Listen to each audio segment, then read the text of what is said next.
আজকে বানাচ্ছি এগ পনির রোল।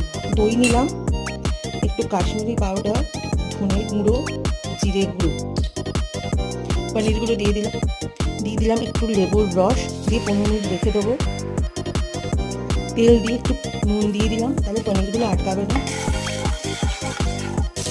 পনিরের গায়ে দেখুন কি সুন্দর কোটিং হয়ে গেছে। এবার ক্যাপসিকাম, টমেটো আর পেঁয়াজটা মিশিয়ে দিলাম। এটা ভাজবো না, এটা একটু হালকা নেড়ে নেব, কাঁচা কাঁচাই থাকবে। একটু নেড়েই বন্ধ করে দিলাম। ভেতরে একটু লেবু মিশিয়ে দিলাম। পরোটাটা বেলে নেবো। তো বেলে নিচ্ছি তেল দিয়ে। ডিমটাকে দেখুন এভাবে ছড়িয়ে দিয়ে এর উপরে পরোটাটা দিয়ে দেবো। এবার পনিরগুলো সাজিয়ে দিয়ে এর উপরে টমেটো সস দিয়ে আর একটু লেবুর রস দিয়ে পরিবেশন করে দিন। হয়ে গেল এগ পনির রোল।